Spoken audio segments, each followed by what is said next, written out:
네, 안녕하세요. 예, 오늘도 좋은 하루 아침이었나요? 예, 오늘 저는 좀 바쁘게 움직였어요, 아침에. 좀 늦잠을 잤어요. 평소보다. 한 1시간 정도? 좀 늦게 일어나는 바람에 그냥 급하게 또 서둘렀어요. 그리고 또 어제 해야 할 일 조금 안 해가지고 또 그걸 아침에 하느냐고 조금 바빴죠. 네, 그래도 뭐 하여튼 대충 일을 끝냈습니다. 네.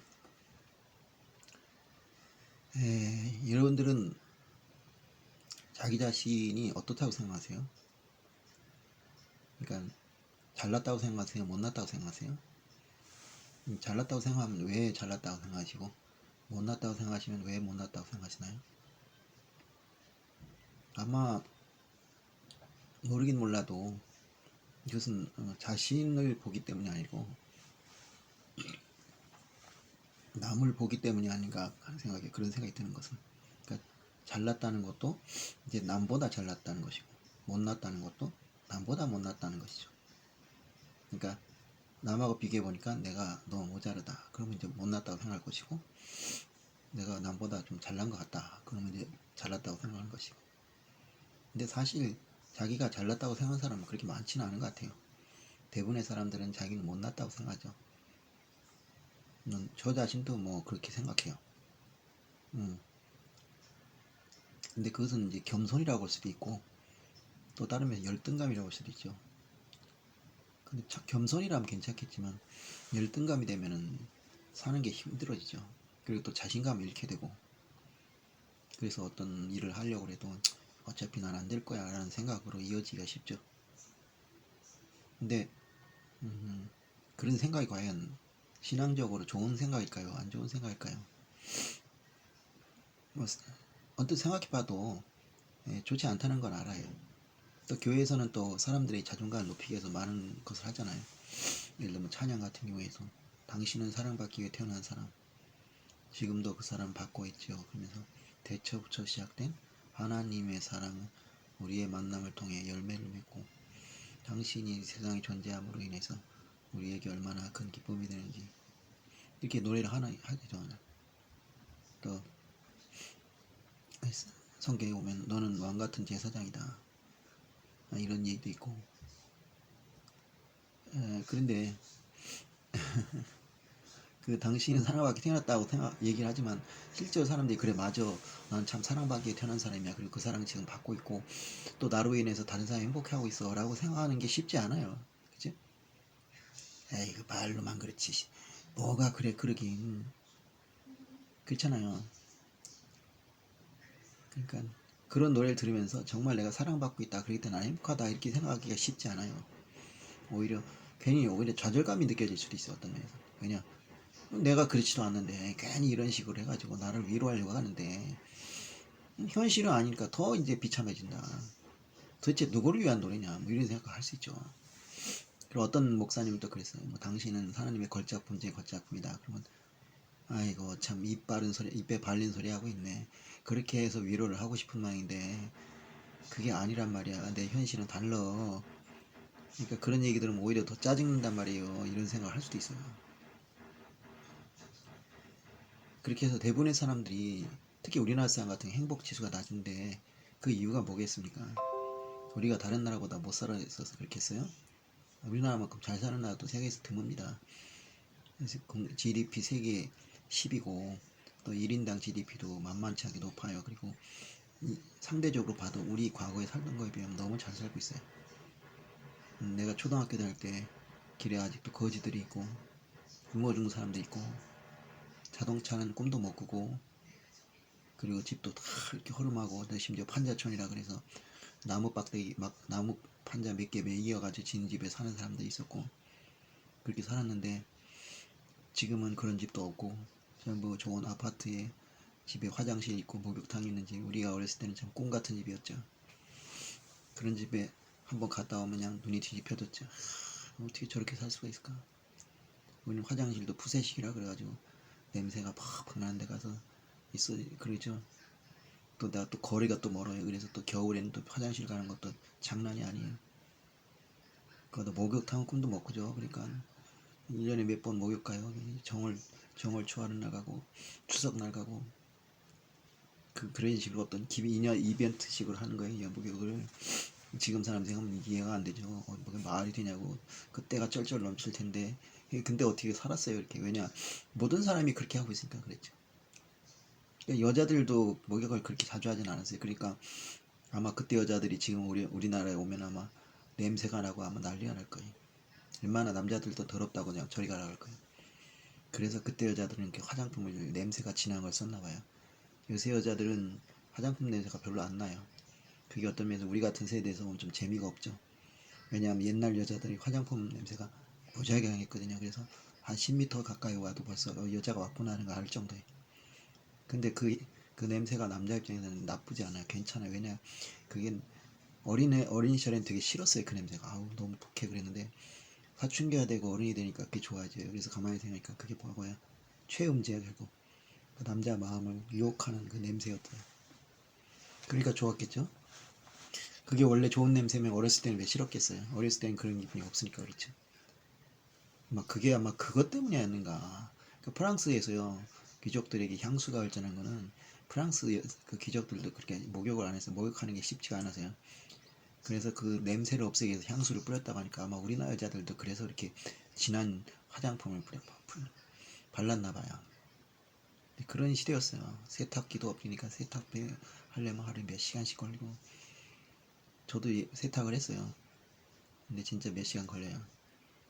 그리고 다른 일도 해야 되고 가스레인지도 없으니까 밥 한 번 하려면 몇 시간씩 걸리고 그것도 또 냉장고 없는 집 많으니까 또 밥도 매일 한두 번, 두 번 해야 돼. 아침에 먹은 거를 저녁 때는 못 먹어요.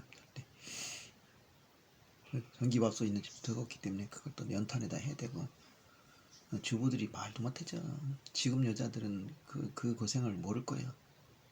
지금 주부들은 대부분 그때 어렸으니까 엄마가 했겠죠. 근데 저는 우리 집이 맞벌이했기 때문에 좀 가끔 그런 일을 했었어요. 근데 진짜 많이 힘들었어요 그때.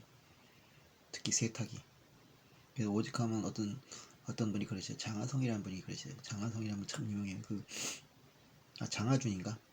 장하준 맞아. 장하준 그 장씨 형제가 유명해요. 장하준, 장하성, 장하모경 해가지고 천재들이에요.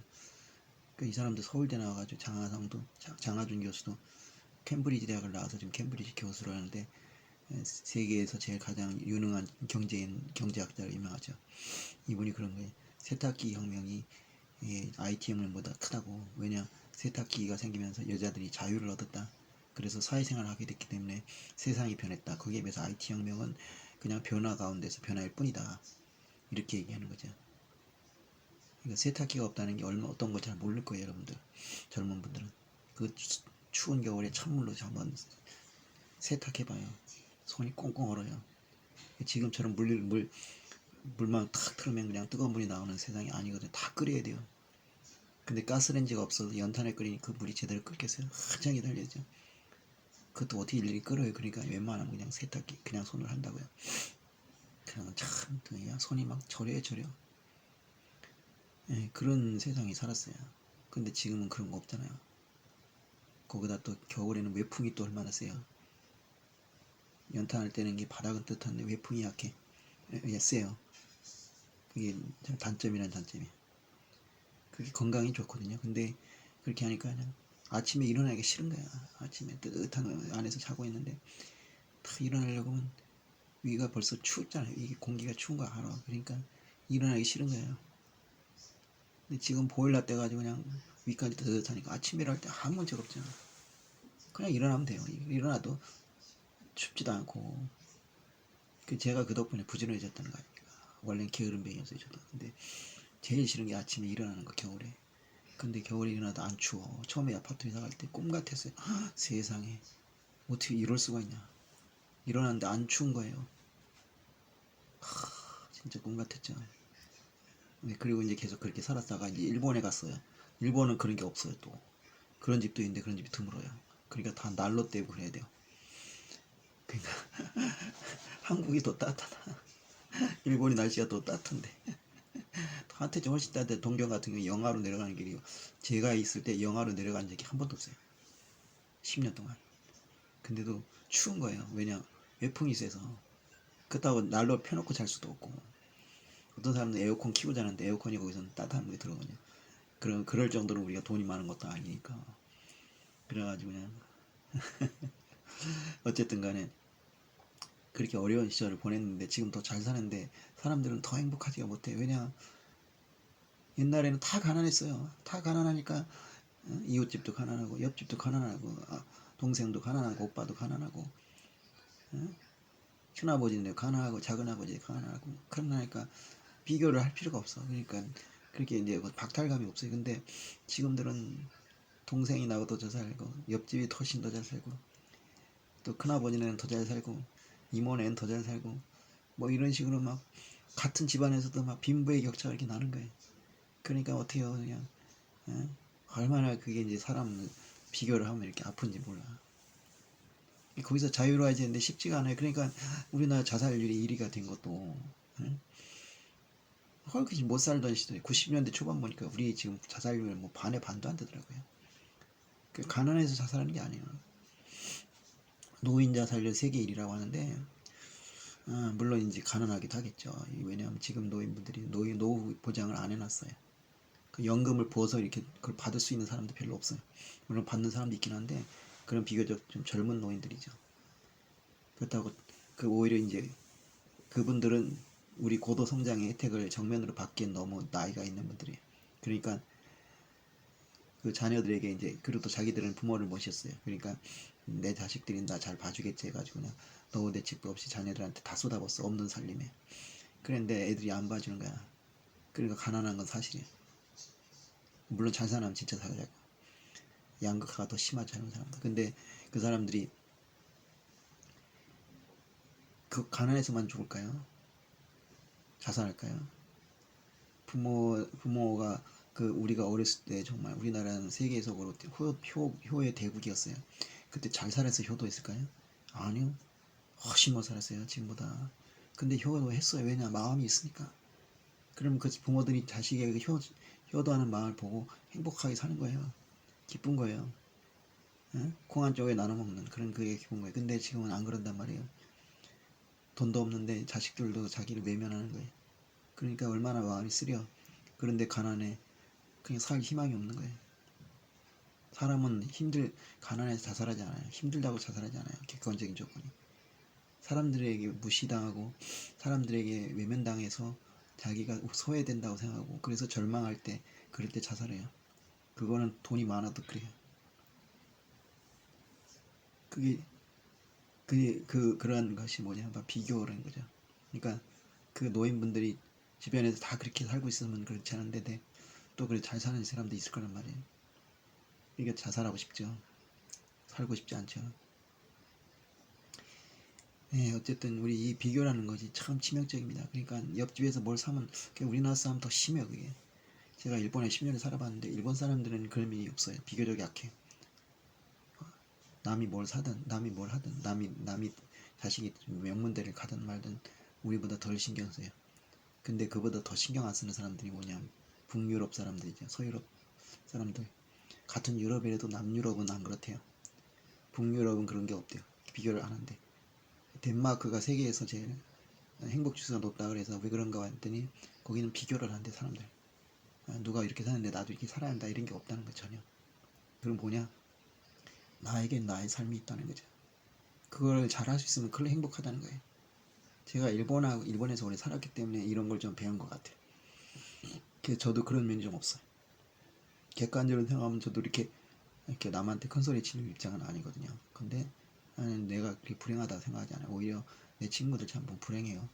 왜냐 돈도 많은데 거기에 맞게 살지를 못해. 내가 아는 친구 한 명은 왜 그렇게 술을 좋아하는지 몰라요. 돈도 있고 모든 면에서 가진 거 많이 가졌거든. 근데 만나면 1차도 술, 2차도 술, 그리고 집에 와서 또 술. 그놈의 술은 왜 이렇게 왼수를 쳤는지. 그러면서 머리도 좋고 똑똑한 친구인데 그냥 인생을 낭비하고 살 내가 보기엔. 내가 보기엔 그러니까 보람이 없어. 보람이 없으니까 저렇게 술을 마시는 것 같아. 책도 많이 읽어요. 그런데 그 책에서 기쁨을 못 느끼는 것 같아. 그러니까 술을 그렇게 마시겠죠. 예, 그렇단 말이에요. 근데 어쨌든 간에 객관적으로 보면 재산도 많아요. 저는 뭐 재산이 확실히 모르지만 뭐 25억에서 20억쯤 있어요. 그 정도면 나 같으면 이제 걱정거리가 없겠다 그러는데 그건 별로 행복해 보이지 않아. 그런 식으로 뭔가 이렇게 인생을 낭비하고 있다는 생각이 들어요. 저는 그 사람에 비해서는 내가 더 알차게 살고 있다고 믿기 때문에 난 그 사람에 비해서는 제가 뭐 돈이 없는 건 조금 아쉽긴 하지만 그렇다고 그 돈을 뭐 마음대로 쓰고 있는 것도 아니에요. 어차피 마누라가 다 관리하기 때문에 별로 안 써요. 뭐 쓰는지는 모르겠지만 그 돈을 그걸 또 다 주더라고. 그래가지고 그건 또 왜 그럴까?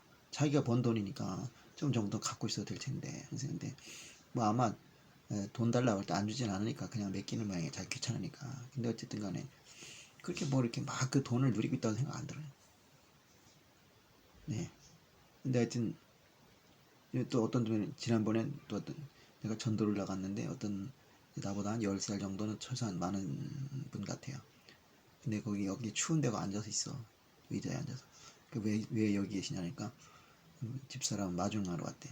배 마중하러 왔대. 그 마중을 하러 왔는데 뭐 한 5분 10분 정도는 모르겠지만 뭐 한 30분 이상 있어요 거기. 그 추운 날씨에. 그 그래서 집이 어디냐 요 근처래요. 근데 요 근처인데 왜 마중을 나오는지 모르겠어요. 너무 좀 딱하더라고 그 추운 날에. 근데 그 양반은 그 아내가 없으면 못 사는 모양이야. 그런 사람들 보다 참 그래. 나는 그런 거 없는데 내가 혼자 있어도 되고 얼마든지 혼자 있고 오늘 혼자 있는 것도 되게 좋아하고 할 게 없어요? 많아요. 하다못해 유튜브라도 보면 얼마나 좋은데 그럼 뭐하러 마누라 따라다녀. 근데 그 양반은 그렇게 사나 봐. 그 무슨 일을 하셨어요? 했더니 건설업 했다 그래서 딱 그림이 나오더라고. 건설업 했으니까 매일 사람들하고 어울려 살았을 거 아니에요. 그러다가 갑자기 일을 못하게 되니까 나이가 드니까 이제 일 안 하게 되니까 혼자 있는 시간을 견딜 수가 없는 거예요. 그래서 아마 그런 게 아닌가. 근데 똑같은 건설업에도 다른 사람이 있어요. 제가 또 한 분 아는 분이 있어요. 80이 다 되신 분이에요. 혼자 사시는데 잘 살아요. 혼자서 뭐 산보도 하고 하면서 건강 운동도 하고 청소도 하면서 잘 살아요. 집 가면 먼지 안 없어요. 네. 근데 그분도 문제가 있었던 가지 뭐냐 술을 이렇게 좋아하셔. 그러니까 하루에도 술을 꽤 드시는 것 같아요. 그러니까 그분도 완전히 극복은 못한 것 같아요. 근데 전 술 한 잔 안 하고 잘 살아요. 네. 왜냐하면 아마 내 인생이 그랬던 것 같아요. 그냥 내가 내 인생을 살아서 내가 그냥 혼자 뭔가를 하면서 계속 사는 거야. 그러니까 누가 없어도 저는 혼자 잘 살아요. 네. 그러니까 그런 게 이제 있는 것 같아요. 근데 어쨌든 사람들이 이렇게 비교를 하면서 자꾸 이제 그런데 저는 그런 걸 안 하니까 제가 비교를 했으면 아마 저도 굉장히 자괴감 느꼈을 거예요. 그런데 그걸 안 해요. 자, 또 안 하려고 노력을 했고요. 그러다 보니까 이제 비교적 조건에 비하면 꽤 잘 살고 있는 것 같아요. 지금. 여러분 어땠어요? 얘기가 길어졌는데 사실 오늘 얘기를 하기 위해서 얘기한 거예요. 뭐 눈치를 다른 사람 아셨겠지만 오늘 제목은 나는 나이다. 그리고 나의 특별한 역할. 나는 나이다. 아주 중요한 말이에요. 나는 나이다. 여러분들은 그렇게 외칠 수 있어요. 나는 나야. 내가 누가 아니야. 이렇게 외칠 수 있어야 돼요. 그래야지 저기 행복하게 살 수 있죠. 그렇지 않고 자꾸 남을 비교해봐요. 그러면 얼마나 초조하겠습니까? 이 세상에 출세하고 잘 나가고 모든 면에서 완벽한 사람이 어디 있겠어요? 거의 없죠. 그리고 또 그런 사람이라도 또 딴 거를 또 찾아요. 그런 사람들. 이게 모자라도 생각하면 또 그거를 또 매달려요. 실제로 그래서 자살한 사람까지도 있고. 참 이해한 거죠. 다 가졌는데 딱 하나 못 가졌어. 그럼 뭐 그럴 수도 있다 생각했는데 그걸 못 참나. 어떻게 보면 다 가졌기 때문에 그 한 가지까지 다 채우려고 하는 것인지 모르죠. 예, 그러니까 나는 나다. 이게 중요하단 말이에요. 나의 특별한 얘가. 아까 이제 당신은 사랑받기 태어났다. 이것도 마찬가지. 내가 어떤 특별한 것을 가지고 있다. 사람 다 특별하잖아요. 70억, 80억 인구가 있어도 사람 똑같은 사람 한 사람도 없잖아요. 쌍둥이라고 해도 나이가 들수록 점점 달라지고. 그 유명한 배구 선수 쌍둥이 있죠.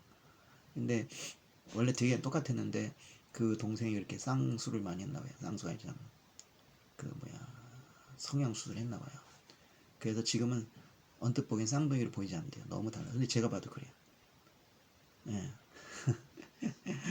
근데 뭐랄까 확실히 성형수술 많이 해서 겉보기엔 더 이뻐진 것 같은데 사실 난 그 언니가 더 이쁘다고 생각해요. 왜냐 그 언니는 좀 의지가 강한 사람이야. 그래서 얼굴에 그렇게 힘이 느껴져요. 근데 나는 그런 게 참 멋있더라고요. 그런데 동생은 좀 이렇게 애교가 많고 이게 좀 그런데 나는 그런 스타일을 원래 별로 좋아하지 않아요. 그래서 쌍수까지 아니 이제 성형수까지 했으니까 더 이제 좀 뭔가 이렇게 사람이 좀 너무 천박해 보여요. 네. 그냥 객관적으로 분명히 더 이뻐지는데 사람이 천박해 보니까 별로 호감이 안 가요. 근데 그 사람 이제 오히려 이제 그 이번에 학교 폭력 때문에 한국에서 쫓겨났잖아요. 배구에서 퇴출당했잖아요. 그래가지고 이제 둘이 그리스에 가서 한다고 갔는데 동생 언니가 또 이제 병이 이제 몸이 아파가지고 다시 돌아오고 이제 동생만 뛰는데 그 그리스에서 이렇게 아주 꿋꿋하게 뛰는 걸 보고 오히려 멋있더라고요. 아, 저런 또 의지가 있구나. 그거는 참 높이 사고 싶어요. 언니하고 같이 갔는데 언니가 와버렸잖아요. 그럼 뭐 이럴 거 아니에요. 그런데도 에이스 그 세터라고 하죠. 세터로서 당당하게 팀을 이끌어가는 모습이 사실 세터라는 것은 전체 팀을 이 경기를 조율해야 되기 때문에 굉장히 리더십이 필요하거든요. 근데 외국에서 그걸 하기 쉽지 않잖아요. 한국 말도 안 통할 텐데. 근데 그걸 하고 있다는 거는 본인이 얼마나 적응력이 있다는 거니까. 그래서 내가 이 사람이 이제 드디어 멋있어 보였어요. 아, 쌍수에서 아니 성형수에서가 아니라 이 당당하게 외국에 나가서 자기 자리를 지키면서 팀을 이제 승리를 이끄는 모습이 너무 멋있는 거예요. 네. 원래 또 그런 끼가 있는 사람이었어요. 비교적 강한 키가 강했고. 어쨌든 오늘 본문 말씀 시편 139편 14절 내가 주께 감사함은 나를 지으심이 심히 기묘하심이라. 감사함인데 또 감사호 한 글자 빼먹었네. 아, 여러분들 이거 내용은 블로그에 올리고 있으니까 내용을 더 자세히 보고 싶으면은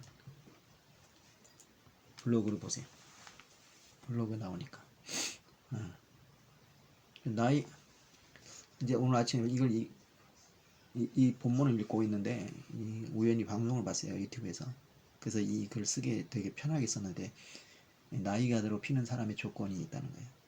그러니까 나이가 들어도 계속 이제 성장하면서 더 멋있어지는 사람이고 나이가 들어서 이렇게 좀 뭐 추해진다 하면 좀 실례지만 좀 이렇게 자꾸 이렇게 왜소해지고 위축되는 사람이 있다.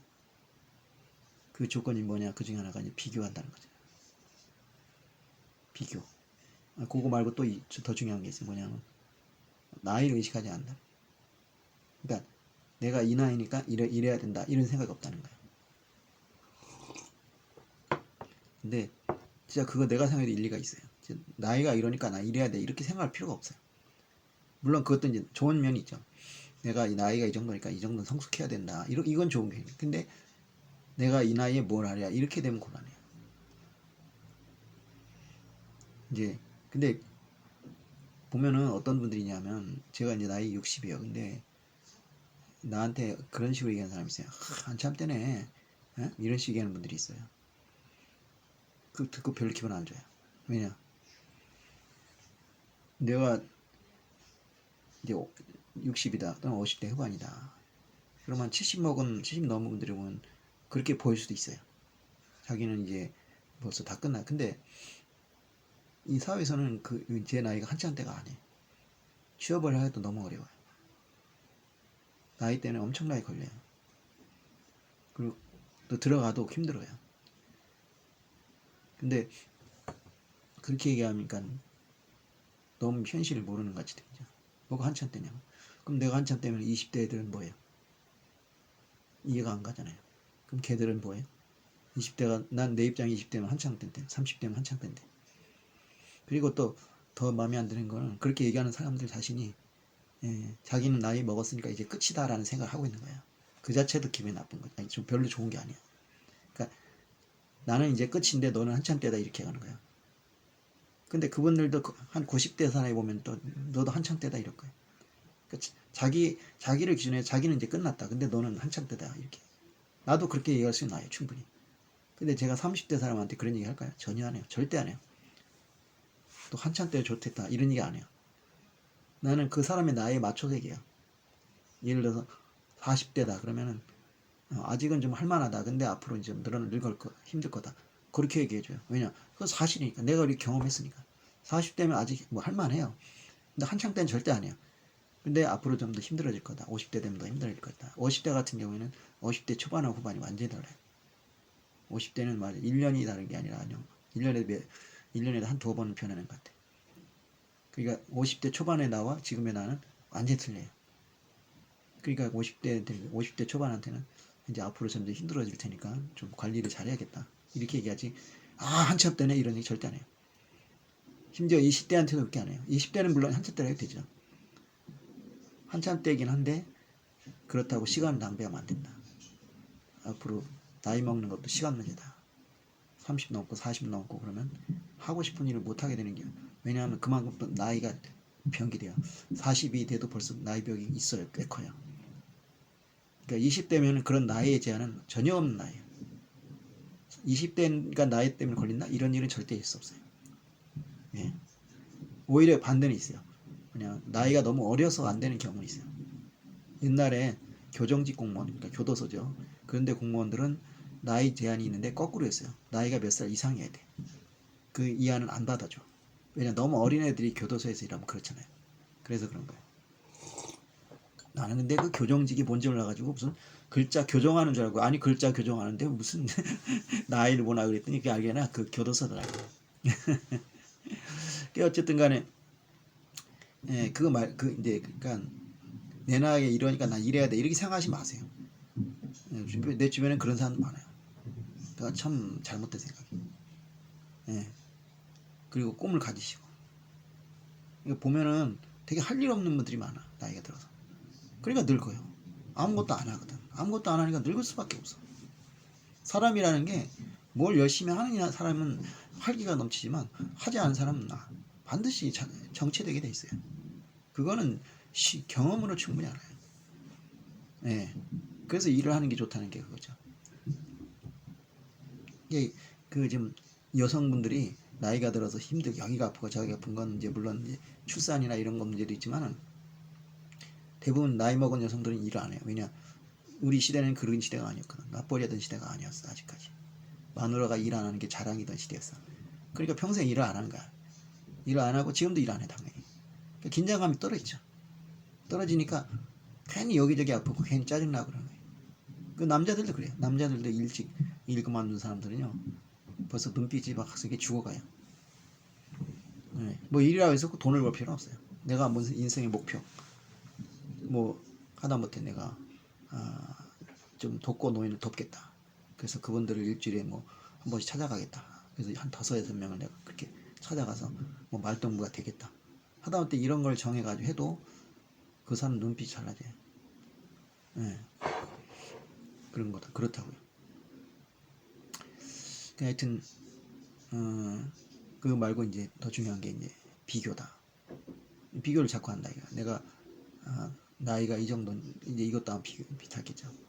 자꾸 나이를 비교한다든지 이런 식으로 해서 비교하는 게 제일 나쁘다. 나는 나이 관계없이 내가 할 일을 하겠다. 내가 하고 싶은 일 하겠다. 또 할 수 있는 일 하겠다. 그리 찾으면 할 일 많아요. 세상에 할 일 많아요. 뭐 김무중 회장님께서 세상은 넓고 할 일은 많다 그러는데 그 말이 맞아요. 그걸 못 찾는 거지. 왜 못 찾느냐? 내 안에 있는 열망이 없어서 그래. 내가 뭔가를 해야겠다는 강렬한 여지가 있고 그것을 찾기 위해서 노력하면 있는데 그걸 안 찾는 거야. 그리고 꼭 돈 버는 일만 생각하는 거야. 돈 버는 것만 일이 아니에요. 예. 하여튼 그렇게 비교하지 않는 것이 비법이다. 이렇게 얘기를 하는 거예요. 그래서 그 얘기를 듣고 내가 이제 이 본문하고 맞잖아요. 그러니까 주께 감사함은 나를 지심심이 기묘하다. 독특하다는 거죠. 기묘하다. 나는 기묘하다. 근데 이제 나이가 들면 사람들은 차이가 많이 나요. 초등학교 때는 다 그게 거기서 보잖아요. 공부 좀 잘한다 이 말이지. 근데 이제 대학교를 들어가면은 누구는 서울대, 누구는 뭐 지방대, 뭐 이렇게 차이가 나요. 그러니까 이제 벌써 거기서 벌어지죠 차이가. 근데 이제 사회에 나가 취업을 해. 그럼 더 그래. 그리고 이제 10년, 20년이 지나면 어떤 사람은 이제 좋은 기업에 들어가서 좋은 직장에서 막 재산을 모아. 그래가지고 그냥 막 아까 내 친구처럼 뭐 10억, 20억, 30억 뭐 이렇게 벌어. 그래서 재산을 만들어놔. 근데 나같이 공부한답시고 성세월 보낸 사람은 나이가 들었는데 재산이 별로 없어. 그러니까 이제 명함도 못 내밀까 어디 가면. 예. 그러게 되고 집안 형편도 그럼 당연히 다르죠. 나는 차도 없어. 면허도 없어요. 그건 원래는 뭐 돈이 없어서가 아니라 그냥 내가 운전을 하기 싫은 거야. 그리고 차가 필요 없다 생각하는 사람이에요. 차가 왜 필요해 솔직히 난 그렇게 생각해. 뭐 운전을 하거나 운전이 필요한 직업이 있어요. 아니면 뭐 여기저기 다니면서 영업해야 되는 사람, 뭐 이런 사람들 같은 경우는 차가 빨리빨리 다녀야지 돈을 더 벌 거 아니에요. 그래서 이 필요하죠. 근데 대부분의 사람은 그런 사람 아니잖아요. 그런 사람이 차가 있다는 게 얼마나 부담이야. 한 달에 못해도 막 50에서 100만 원이 드는데 그거 없어도 살 수 있잖아. 기사 딸린 대형차 타고 다니면 되는데 그럼 책도 볼 수 있고 음악도 들을 수 있고 얼마나 좋아. 근데 왜 힘들게 운전을 하냐 나는 그렇게 생각해. 좀 잘못된 생각이에요. 그냥 사고도 날 필요 없고 같이 여행 다녀도 딴 사람도 운전하기 힘든데 나는 운전 면허가 없으니까 아예 운전을 시킬 수가 없는 거야. 그래서 뭐 밥도 사주고 뭐 커피도 뽑아주고 그래요. 그래도 편해요 어쨌든. 그 사람도 어떻게 운전해야 되잖아요. 너는 놀러 가서 운전해야 되잖아. 일이잖아요. 나는 근데 우리 운전 안 하고 그냥 재미있게 얘기만 하면 되는 거야. 예? 그래서 뭐 핀잔을 받기도 하지만 핀잔 하라고 이거야. 예? 그건 내 선택이다 이거지.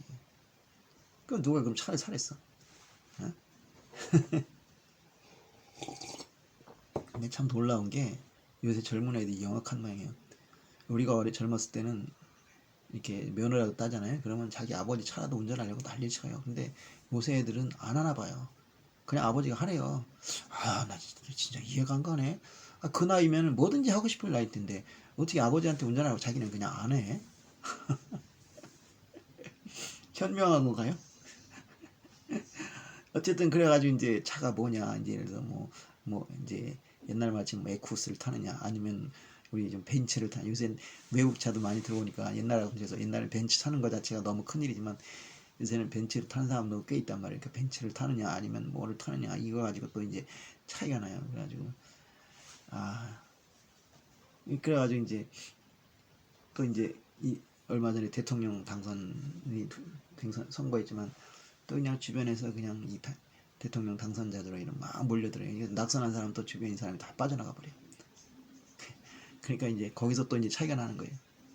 그러니까 그렇게 죽겠다고 대통령이 되겠다고 하죠. 뭐 대통령에 대해서 뭐 얼굴 많이 받는다든지 그런 것도 아닌데 굳이 하겠다는 것은 바로 이제 그 어떤 사회적인 명예 그것이 있고 또 주변에 사람들이 몰린다는 거 그것 때문에 또 차이가 나잖아요.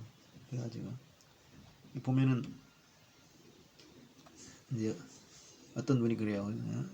그 명예에 대해서 되게 매달리는데 이제 사역자가 그래. 그런데 왜 그렇게 매달냐? 명예가 뭔데 그러냐? 근데 그 말하는 분이 여자예요.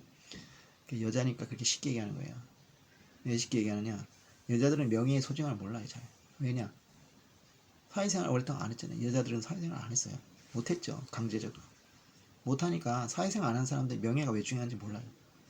명예라는 건 그 사람의 가치를 말해요. 그 가치가 높을수록 그 사람은 사회에서 대접을 받고 더 수입을 많이 올릴 가능성이 커요. 근데 여자들은 그런 명예를 누릴 기회를 안 줬잖아요. 그러니까 명예의 중요성은 모르고 오히려 이제 돈에 더 집착을 하죠. 당장 필요한 돈이 더. 그러니까 자기 몸값을 올리기 위해서 명예를 높이면 돈이 저절로 들어온다는 그 메커니즘을 이해를 못하는 거니까 돈이 진짜 많은 사람 중에 여자가 매우 드물잖아요. 왜냐? 그런 메커니즘을 이해해야 돈이 크게 벌린다고요. 근데 그걸 몰라. 왜냐? 그런 생각을 해본 적이 없으니까. 그러니까 이제 당장 눈앞에 돈이 얼마 들어오냐가 더 중요해. 근데 아시겠지만 그렇게 벌으면 큰 돈은 못 벌어요. 되게 큰 부자들은 보면 눈앞에 돈이 아니라 명예를 키워요. 내 가치를 높여. 그래가지고 사람들이 나를 높이 평가하게 만들어. 그러면 돈은 들어온단 말이에요. 네. 근데 이제 명예에도 차이가 나죠. 그래가지고 나이가 들면 들수록 돈, 명예, 권력 면에서 엄청난 차이가 나는 거예요. 내가 대학교 이제 고등학교 졸업생들 지금 뭐 하고 있는지 모르지만 한 친구는 사관학교 육사를 나와가지고 지금 군사학교 대학교 군사학과 교수를 하고 있잖아요. 요새 그런 학과들이 많아요. 대학교 군사학과라 그래가지고 예, 그런 친구들이 많아 있어요. 예, 그런 친구도 있고 뭐 변호사 하는 친구도 있고 꽤 잘 나가죠. 예. 그러니까 이제 지금 만나면은 그때와는 비교도 안 될 거예요. 아마 크게 차이 날 겁니다. 예, 그런 차이가 날 수밖에 없어요. 그 동창회, 그러니까 이제 동창회 가면은 뭐 전에 보면 무슨 재벌 회장도 있었어요. 그러면 그냥 밖에 나가면 운전수가 딱 대기하고 있다가 그냥 문 딱 열어줘요. 그럼 이거 타고 가는 거야. 한번 되게 이제 부럽죠. 예, 그걸 이제 나쁘게 생각하면 이제 난 뭐야 이게 이리 생각할 수 있는데 그리 생각할 건 없어요. 왜냐하면 그 사람이 수사한 거지 그 사람이 뭐 나 때문에 수사한 건 아니잖아요. 근데 대부분 그걸 잡고 이제 굉장히 신경 쓰이죠.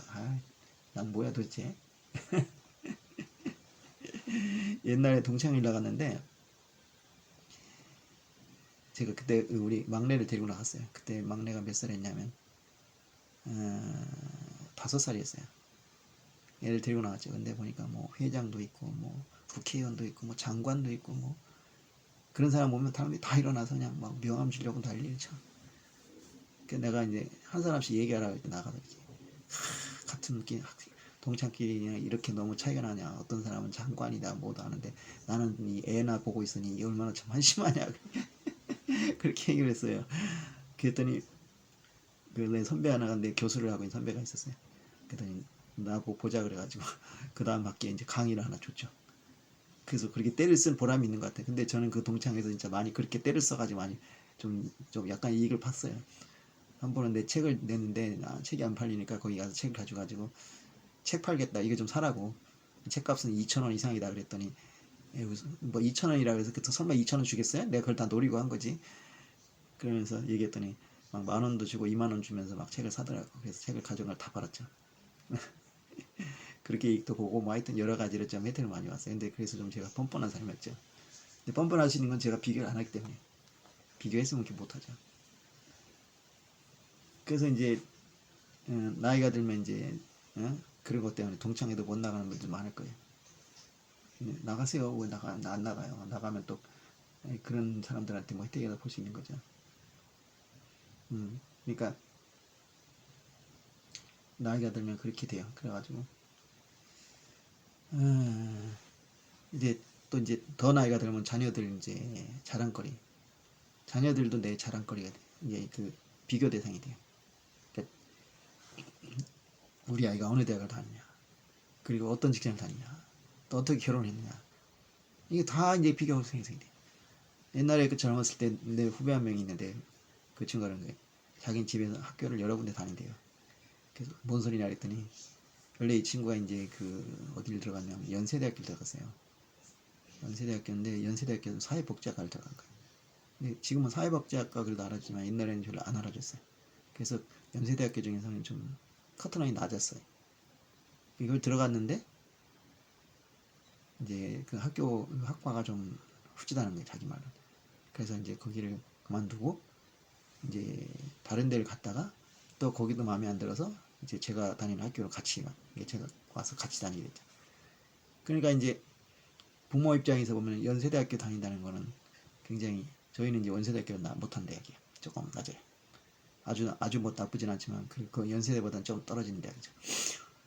네, 근데 이제 그러니까 이제 부모 입장에서는 그래도 애가 연세대 다니는 게 낫다고 생각한 거예요. 그래서 좀 거리가 있는 사람들한테는 전부 연세대 다닌다 그랬어요. 근데 가까운 사람은 속일 수가 없잖아요. 그래서 두 번째 대학을 얘기한 경우도 있고 세 번째 대학을 얘기하는 경우도 있어요. 그러니까 이제 아주 가까운 사람은 이제 섬기지 못하니까 그냥 얘기를 하는 거예요. 그러니까 누가 전화하냐에 따라서 누가 전화가 오면 누구냐에 따라서 이제 학교가 바뀌어야 돼요. 그러니까 대부분의 사람들한테는 연세대 다닌다. 그리고 어떤 사람한테는 뭐 두 번째 대학 다닌다. 그리고 이제 세 번째 진짜 친한 사람, 가까운 사람한테는 그냥 원래 대학 얘기하고. 얼마나 웃기는 거예요. 그런 거짓말을 해요. 예. 근데 저도 아주 안 하진 않겠더라고요. 예, 저 같은 경우에도 이제 일부러 그런 건 아닌데 잘못 알고 이제 본의 아니 거짓말을 했어요. 내 자식 학교에 대해서. 근데 나중에 알았는데 그걸 어떻게 취소를 못 하겠더라고. 그래야 그냥 얘기하고 다녀요. 그거는 이제 체면도 있지만은 거짓말 한 것 때문에 거짓말 한 결과가 됐잖아요, 결국. 그래서 이제 할 수 없이 그냥 얘기를 해요. 그러니까 이제 이런 식으로 말이죠. 그냥 우리도 어렸을 때 우리 어머니 아버지가 그런 걸로 굉장히 우리를 닥달을 했어요. 남의 집에는 이렇게 하는 넌 못하냐. 그렇게 막. 그리고 또 형제끼리 또 막 그러시고 이간질하고. 예, 참, 그 참 안 좋은 거죠. 그게 참 문제예요. 우리 그 둘째 딸이 있어요. 지금 이제 나이가 이제 30살이죠. 아니구나. 32살, 31살이 됐구나. 31살이 됐는데 얘가 이제 고등학교 때 이랬어요. 고등학교 때 이제 나보고 아빠 내가 열심히 공부해 서울대 의대 가고 싶어. 그러면 나를 자랑스럽게 생각했지? 이러고 있어요. 그 내가 참 기가 막혔죠. 실력이 서울대는 그냥 지방대도 지방의대도 못 갈 판인데 그런 것도 있지만 그거야 뭐 그 자기 생각이니까 그럴 수 있지. 내가 언제 얘한테 이렇게 압박을 가했지? 그런 얘기 한다는 것 자체가 자기 얘한테 압박을 가했으니까 그런 얘기를 할 거 아니야. 근데 그런 기억이 없는 거야 나는 아무리 생각해도. 그 엄마가 그렇게 했나? 어쨌든 간에 저는 그런 게 너무 싫었어요. 왜냐하면 내가 어렸을 때도 그런 압박을 많이 받았기 때문에. 어떤 때는 말이죠. 이 자식이 말이 무슨 부모의 무슨 자랑거리를 위해 태어난 것 같아요. 그게 너무 싫었어요. 좀 자식이라면 그 자식이 있는 대로 좀 받아주고 좀 사랑해줬으면 좋겠어. 근데 그런 사랑을 받아본 기억이 없어요. 너는 늘 이래야 된다. 예, 그렇게 맞춰가며 살았어요. 그러니까 하고 싶은 것도 못했죠. 결국은 최종적으로 내가 유학을 가게 된 것도 뭐 내가 유학하고 싶어 한 게 아니야. 나는 유학가 대신에 학교 선생님이 되고 싶었어. 그랬는데 지금 같으면 학교 선생님이다 해서 막지는 않겠죠. 근데 옛날에는 학교 선생님 직업이 지금처럼 좋지 않았어요. 수입이 별로 안 좋았고 사회적으로 별로 인정 못 받았어요. 그래서 여자들은 괜찮아요. 이제 대학교 나온 여자가 교사를 한다 그러면 그건 나름대로 괜찮았지만 남자가 한다 그러면 굉장히 좀 시원찮게 봤어요. 그러니까 야, 어? 남자가 대학을 나가서 교사가 뭐냐 교사가. 결국 이제 그런 압박도 있고 또 뭐 나도 공부하는 거 싫지 않으니까 그냥 유학을 한대. 그게 가끔 지금도 이제 결국 나중에 이제 가르치는 일을 하게 되는데 그 가르치는 일이 그렇게 행복한 거예요. 처음부터 이 길을 갔어야 되는데 이런 생각이 드는 거죠. 또 교사가 될 기회도 있었고 충분히. 근데 그걸 다 이제 잃어버린 거죠. 그때 됐으면 지금 훨씬 편하게 살았을 텐데 다 이제 좋은 건 뭐냐면 그렇게 된 게 지금 이렇게 된 게 좋은 게 뭐냐면 교사를 했으면 내가 이렇게 열심히 공부하지는 않았을 거예요. 근데 교사를 안 하고 안정된 삶을 못 사니까 자꾸 이것저것 공부를 하게 되는 거죠. 그거는 참 좋은 것 같아요. 그렇게 해서 이제 그러니까 이제 내가 우리 아이한테 그랬지. 야, 옹기야, 네가 공부를 꼴찌를 해도 상관없고 꼴찌를 해도 그렇고 또 지잡 데려가도 그렇고 나는 네가 내 딸인 게 자랑스럽지 그런 거 한다고 자랑스러운 게 아니야. 그냥 나 내 딸이면 되는 거야. 그렇게 얘기를 했어요. 그때 내가 굉장히 기뻐하더라고요. 예, 저는 그렇게 생각해 진짜. 아니, 그런 사랑을 받고 싶었어. 그냥 네가 내 자식이니까 자랑스럽다. 근데 성적 때는 평가받고 얼마 이제 저도 서울대 가라고 압박을 받는데 서울대를 못 갔잖아요. 그러니까 조금 이제 실수라 그러면 그러니까 서울대를 못 가지 이렇게 계속 저를 부모님이 압박을 하는 거예요. 그 심정은 겪어보지 않은 사람은 몰라요. 얼마나 비참한지 몰라요. 그래가지고 학교 때려치고 지금은 지금 반수를 하려고 했죠. 예. 그때는 반수가 거의 없었거든요. 지금은 이제 반수도 많이 하는데 반수하고 다른 대학 가려고 명문대 서울대 가려고 했었죠. 근데 그게 쉽진 않죠. 근데 막 그냥 계획만 세워놓고 못했어요. 어쨌든 간에 그렇게 비참하더라고요. 왜냐하면 그건 어떻게 할 수가 없거든. 그래서 이제 막 입시책도 막 사놨어요. 공부하려고. 예. 근데 이제 그런 식으로 그래서 우리 아이들한테 그런 식의 압박을 주고 싶지 않아요. 절대로. 나는 너희들이 내 자식인 것만을 사랑하고 아끼고 그리고 자랑스럽지. 예? 내 자식이 남보다 잘났기 때문에 그럼 남보다 잘난 자식 있으면 내 데려와서 내 자식 시킬까요? 그럴 생각 처음도 없어요. 왜 그래요? 내 자식이 뭐가 어때서?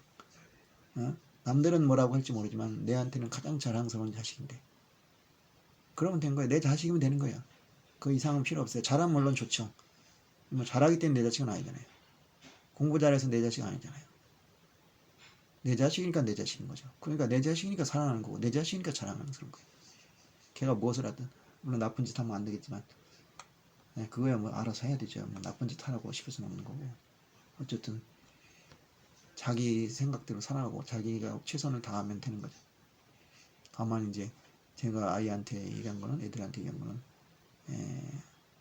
하나님을 잘 믿어라. 그러면 하나님이 책임져 주신다. 그리고 또 한 가지는 좋은 친구 많이 사귀라. 친구가 참 재산인 것 같아요. 그래서 제가 그걸 잘 못했기 때문에 그건 좀 안타깝다. 그래서 이제 친구 많이 좀 사귀라. 좋은 친구죠. 이렇게 한 거죠. 이제 하여튼 우리가 이런 식으로 자꾸 이제 그 부모님부터 시작해가지고 어렸을 때 부모님부터 그런 말에 기교를 방해. 그리고 또 이제 그러면 자기도 모르게 비교의식이 생겨. 그래서 자기도 자꾸 비교를 하게 돼. 근데 사람들이 대부분 성공을 못 하잖아요. 못하니까 다 자존감이 낮아. 뭔가 좌절감이 있어. 그래서 자꾸 그걸 만회하기 위해서 뭐 엉뚱한 짓을 해요. 소비를 많이 한다든지 돈에 매달린다든지 그렇게 해서 어떻게 자기를 이제 남에게 잘 보이려고 하는 거죠. 잘 보이기 위해서. 그래서 이제 그 비교에서 조금이라도 우위를 가지려 하지만 실제로 잘 안 되잖아요. 안 되니까 이제 다 행복도 지수가 낮은 거예요. 나는 누구보다 못하나 이 인생 하는 거예요. 어떻게 보면 참 불쌍한 거예요. 영혼이.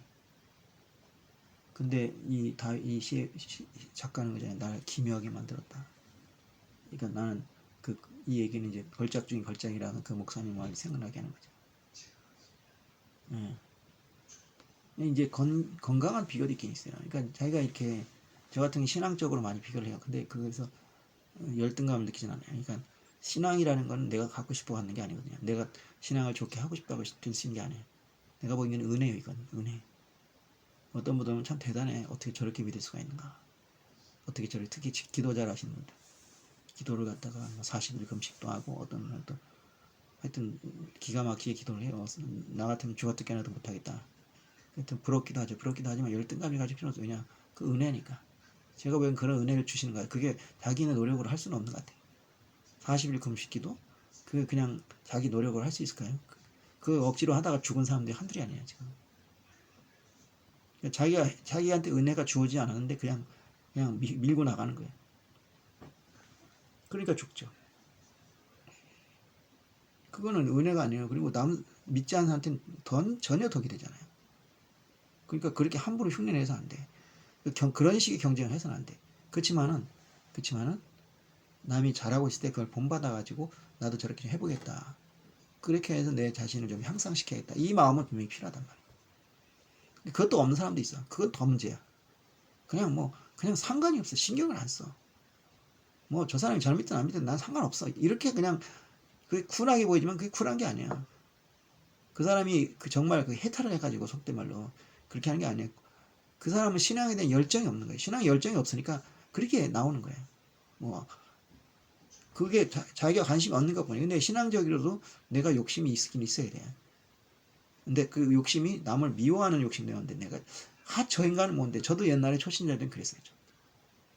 이제 그런 식의 얘기를 들으면 저 사람이 뭔데 저렇게 잘해? 왜 저렇게 은혜를 줘? 이런 식으로 좀 화가 나기도 했어요. 근데 지금은 그런 거 없어요. 없고 대신에 저 사람을 하여금 하나님의 영광 돌리게 하구나. 또 사람들에게 믿음에 대한 확신을 가지게 하는구나. 그렇게 해가지고 기뻐하는 거죠. 같이 기뻐하고 그리고 나도 그럼 저렇게 좀 해봐야겠구나. 지금 신앙생활 하면서 그 남의 간증이나 이런 것이 굉장히 도움이 돼요. 왜냐 이 순간에 이렇게 했더니 하나님이 응답하셨다. 그럼 나도 그대로 하는 거예요. 그 실제로 그래서 응답 받고 그렇게. 그게 없는 사람들은 어떻게 할 줄 몰라. 그잖아요. 모델이 없으니까. 응? 그러니까 또 하나님이 쓰신 분들도 중간에 막 어려움이 있잖아요. 그럼 나도 그런 거야. 내가 어려움이 있다면 이것도 저 사람도 저런데 나도 그렇구나. 그럼 오히려 이제 그럼 하나님이 나를 크게 쓰실까 보다. 그러니까 오히려 안심이 되죠. 예. 이제 여러분들 핀란드라는 나라가 있어요. 핀란드가 굉장히 한때 우리나라에 관심을 가졌어요. 요새는 별로지만. 근데 워낙 교육이 잘 돼 있어요. 왜 교육이 잘 됐느냐? 세계 교육 이런 평가가 있어요. 평가에서 한동안 계속 1위만 달렸어요. 그리고 지금도 상위 탑 클래스에 계속 있어요. 근데 그것만 있으면 그게 뭐 어쩌라고 그러는데 그 나라에 하는 걸 보면은 이제 좀 왜 이런 말 하는 줄 알겠어요. 핀란드의 학생들은 우리나라 학생의 3분의 1도 공부를 안 해요. 근데 우리하고 비슷해요. 이게 말이 되냐고요. 그럼 그 나라 애들은 되게 머리가 좋은가 보다. 아니요. IQ 테스트 하면 비슷해요. 근데 왜 그러냐? 자, 이 시험을 한 명이 보는 게 아니라 많은 사람이 보잖아요. 그 많은 사람은 잘하는 애도 있고 못하는 애도 있을 거 아니에요.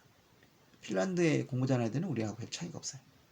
오히려 미국 같은 경우는 잘하는 애들이 더 잘해요. 그런데 핀란드에 못하는 애들은 우리 못하는 애보다 훨씬 잘해요. 미국보다도 훨씬 잘해요. 그러니까 어떻게 해요? 평균이 높아요. 왜 그게 가능하냐? 핀란드는 절대 잘하는 애들 위주로 가르치잖아요. 못하는 위주로 가르쳐요. 못하는 애들이 뒤떨어지지 않게 가르쳐요. 그러니까 밑에 있는 놈들이 올라가 있으니까 이 평균이 올라가는 거예요. 그러니까 나고자가 적다는 거죠. 거의 없다는 거예요. 예. 그러니까 뭐냐 하면 핀란드의 교육은 그리고 중학교 때까지 등수 매기는 시험이 전혀 없어요. 왜냐? 비교하지 말라 이게. 네가 할 수 있는 최선을 다하라. 그게 가치가 있다. 그러니까 아이들이 그 열등감, 그러니까 수포자니 뭐이 나오지만 그거는 성적을 매겨가지고 자꾸 아이를 압박을 주니까 이제 공부 못하는 애들은 어차피 나 안 되나 보다 그냥 때리친다. 근데 그걸 안 하니까 애들이 그런 열등감이 없는 거예요. 그리고 그것 때문에 막 애들을 다구치는 선생님도 없어. 학부모도 없고. 그러니까 애들은 내 자신이 경제 상대. 내가 열심히 하면 더 올라간다, 더 올라간다. 실제로 올라가게 해줘. 그 못하는 애들은 이렇게 자꾸 키워준다고. 그러니까 아이들이 열심히 하니까 밑에 애들이 막 올라가는 거예요. 근데 어느 전에 나갔겠어요. 미국같이 못하는 아주 개판이고 이건 절대 아니란 말이에요. 옛날에 조지 부시 대통령이 성적 떨어지는 나쁜 학교는 학교 없애버리고 그랬어요. 그건 말이 안 되는 거예요. 그런 학교를 더 지원해야죠. 핀란드 같으면 공부 못하는 학교 애들이 많으면 그 학교에 더 많은 지원을 해서 아이들이 공부 잘하도록 해줘요. 그게 맞다고 봐요. 우리도 좀 그렇게 돼야 돼요. 그러니까 줄 세우기 하지 말자 이거죠. 사람마다 다 장점이 있어요. 저도 제 장점이 있어요. 제 단점이 있어요. 근데 단점만 바라보면 살고 싶지 않아요. 근데 장점만 바라보면 사는 거예요. 그게 남보다 꼭 잘하고 하는 문제가 아니에요. 내가 잘하니까 그거는 내가 할 수 있다. 그런 식의 어떤 자신감이죠. 그러니까 하나님이 나를 기묘하게 만들었다는 건 70억 인구 중에 같은 사람이 하나도 없잖아요. 이것도 신기한 거잖아요. 예, 그렇기 때문에 나에겐 나의 나름대로의 재능이 있고 나의 나름대로의 소명이 있고 사명이 있다. 그렇게 생각하고 살아가면 우리 삶이 발전적이 되는데 나는 왜 이것도 못하고 저것도 못하고 저거 못하는 거 너무 많아요. 근데 오히려 못하는 걸 감사해요. 저는 손재주가 없어요 진짜. 근데 그걸 좋게 생각해요. 왜냐? 손재주가 없으니까 손으로 만들고 안 하잖아요. 안 해요. 그리고 뭐 이것저것 못하면 그래요. 이런 거 할 줄 알면 내가 공부하겠냐 이거죠. 난 공부하는 게 좋아요. 근데 공부하게 된 원인이 좀 우스운 거예요. 그러니까 할 줄 아는 게 없어요. 공부밖에. 그나마 공부는 남보다 너무 나아요. 그러니까 이거라도 해야겠다. 책 읽는 것도 마찬가지야. 이거라도 내가 해봐야겠다. 그랬더니 매달리니까 그래도 좀 남들보다 잘하게 됐어. 그러니까 더 열심히 하니까 그래도 이면에서는 좀 자신이 있단 말이야. 예. 그렇지 않고 내가 뭐 이것도 할 줄 알고 저것도 할 줄 알았으면 그쪽으로 나갔죠. 손재주 없으니까 손으로 하는 거 안 하잖아요. 손으로 하는 게 얼마나 많아요. 그게 없어. 근데 그거 했어봐요. 지금 그거 하고 있었을 거 아니에요. 근데 제가 원하는 삶은 아니거든요. 예. 그러니까 그렇단 말이에요. 할 줄 모르는 게 축복이고 은혜였어요. 앞으로 그렇게 생각해. 지금 생각하니까. 옛날엔 그게 좀 아쉬웠는데 그게 못하니까 내가 하고 분야를 찾아서 내가 제일 좋아할 분야를 지금 하고 있는 거예요. 그게 얼마나 축복이에요. 사람들 그렇게 못 살잖아요. 내가 좋아하는 일 못 하잖아요. 대부분은 맨날 때려칠 생각만 하고 있잖아. 아니면은 월요일 날 출근하기 싫어가지고 진짜 가기 싫다. 그러니까 토요일 금요일 밤부터 막 일요일 날 낮부터 그냥 아이고 내일 출근할 테니까 그냥 속이 쓰리네. 근데 좀 그런 거였거든요. 왜냐 내가 좋아하는 일 하고 있으니까. 왜 그러냐 다른 거 못하니까 할 줄 모르니까. 그 얼마나 큰 축복이에요. 근데 이렇게 생각하겠냐고. 이렇게 생각하기까지 얼마나 많은 시간을 내가 고민했는데요. 예? 근데 그렇게 생각하니까 너무 행복한 거예요. 그 여러분도 못하는 거 그냥 집어쳐요. 근데 뭔가 못하는 걸로 생각하고 내가 잘하는 거에 집중하면 돼요. 그리고 그걸 위해 박찬호 선수가 우리나라 있을 때 그 92년생 그 아주 베스트 4가 있어요. 조성민 그리고 임동 임성동 제2의 선동열이라 했죠. 그리고 박찬호 그리고 누구더라? 또 한 명 있는데 네 명이 트리오가 있어요. 네 명 있어요. 그 중에서 누가 제일 잘했어요? 박찬호가 제일. 근데 박찬호가 그 당시 제일 못했어요. 왜냐 볼은 빠른데 컨트롤이 별로 안 좋아서 국내에 대해서 별로 재미를 못 봤어요. 근데 그 사람이 이제 그 한미 대학야구를 갔는데 거기서 엄청나게 공을 잘 던졌어요. 그러니까 이제 그 감독이 미국 감독이 그랬어요. 이 정도면 메이저리그에서 통하겠다. 그러니까 그 때문에 용기가 나서 메이저리그에 이제 오퍼를 한 거죠. 했더니 테스트에서 합격을 한 거예요. 근데 테스트 합격한 이유가 뭐냐면 잘해서가 아니에요. 이 정도면 잘해서가 아니에요. 볼이 빠르다 이게요. 볼이 빠른 거는요 쉽게 어떻게 할 수가 없어요. 볼이 느린 사람이 빨라질 수가 없어요. 빠른 사람이 느려지네. 체력이 떨어지면 느려져요. 근데 느린 사람이 빨라질 수는 없어. 그럼 볼이 빠르다는 건 뭐냐? 다른 것 조금만 하면 된다는 거예요. 그러면은 충분히 통한다. 스피드는 뭐 충분하다. 158km 막 이렇게 나오니까. 그래가지고 미국에 갔어요. 갔는데 코치들이 뭐냐면 막 이 사람이 여러 가지 공을 던지니까 필요 없다고. 너 한두 개만 던져라. 스피드 있으니까 한두 개만 던지면 된다. 그래갖고 네 장점은 빠른 볼이다. 그 빠른 볼을 중심으로. 근데 빠른 볼만 던지면 계속 익숙해지니까 한두 개 변화구는 던져야 한다. 그래서 이제 그 커브볼을 먹어라 밥. 예예 커브볼을 던지게 해가지고 그래서 박찬호 선수 그 커브볼 한두 개 던지고 해가지고 충분히 통했다고. 그래서 그러는 거야. 나하고 나 한국에 있을 땐 못하는 걸 자꾸 잘하게 했는데 이 사람들은 내 장점을 살려준다 이게. 그게 훨씬 낫었다. 이렇게 얘기를 하는 거예요. 예. 그러니까 뭐랄까 그게 참 좋은 방식이란 거예요. 이게 내가 잘할 수 있는 거를 키워주는 거 이거죠. 저기 뭐냐 노모 히데오라는 선수가 있어요. 같은 이제 박찬호랑 LA 다저스에서 한 2년인가 3년 있었는데 그 사람이 그러는 거예요. 내가 너같이 볼이 빠르면 포크볼 안 던지겠다. 이 노모 히데오가 포크볼을 엄청나게 잘 던졌어요. 이 볼이 포크처럼 확 휘어들어요. 못 쳐요. 웬만하면 진짜 못 쳐. 그걸 개발하냐고 엄청나게 힘들은 거야. 근데 그런가 내가 너처럼 볼이 빨랐으면 이걸 안 던졌을 거라. 이 친구는 한 152km 정도 150km 정도밖에 못 던져. 그거 가지고는 다 안 통해. 그러니까 이제 포크볼을 해가지고 이제 미국 무대를 점령하게. 그래서 미국에서 121승 아시아 최고 선수였죠. 근데 박찬호 선수가 깼죠. 근데 그것만 가지고 박찬호가 낫다할 수는 없어요. 왜냐 노모는 20대 후반에 갔거든요. 박찬호는 20대 초반에 갔으니까 아무래도 더 젊을 때 갔으니까 기회가 많았죠.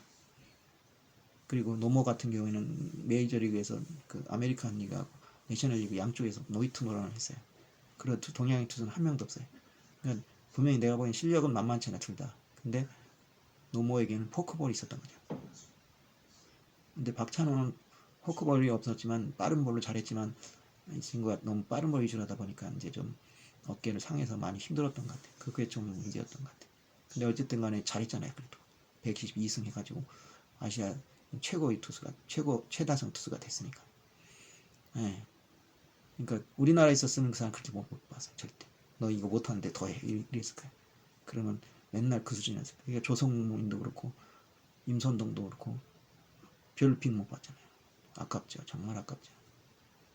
조성모인 선수 같은 경우에는 부상이 너무 심했어. 그래서 처음에 7승 올렸어 전기에. 그래서 굉장하다고 했는데 그때 다쳐가지고 그냥 끝내 제기를 못한 거예요. 미국에서 관리 잘 받은 거죠. 박찬호가. 그러니까 그렇게 못하는 거를 쳐다보지 말고 잘하는 걸 하니까 박찬호 같은 선수가 나오잖아요. 그리고 다른 경우도 그렇고 핀란드 같은 나라도. 그러니까 우리가 하나님에게 특별한 걸 받았다는 걸 자부심을 가지고 그것을 가지고 내가 긍정적으로 살아가면은 이 세상을 좀 더 좋게 살 수 있을 것이고 그렇지 않고 못하는 걸 자꾸 바라보며 살면 우리 갖고 있는 것도 못 쓰게 된다 이 말이죠. 그게 아마 오늘의 이 메시지가 되어야 되지 않을까. 이 구절을 통해서 나를 지으심이 심히 기묘하다. 다 다르다는 것을 알면 그 다른 걸 통해서 나는 나의 인생을 하게. 그래서 나는 나다.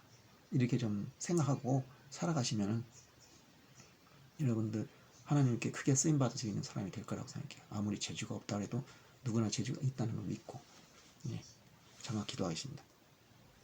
우리는 비결을 통해서 자신을 낮춥니다. 또는 비결을 통해서 남보다 우쭐댑니다. 그러나 우쭐댈 것도 아니고 좌절할 것도 아닙니다. 우리에게 각자의 능력이 있습니다. 그 능력을 살려서 하나님과 동행한다면 우리는 또 쓰임받을 것입니다. 그 쓰임받음으로 만족하고 기쁘게 산다면 우리의 삶은 정말 행복하겠죠. 우리 모두가 하나님이 주신 나의 특별한 재능, 특별한 모습을 가지고 살아갈 수 있기를 간절히 바랍니다. 예수님의 이름으로 기도했습니다. 아멘. 예, 감사합니다. 오늘도 승리하세요.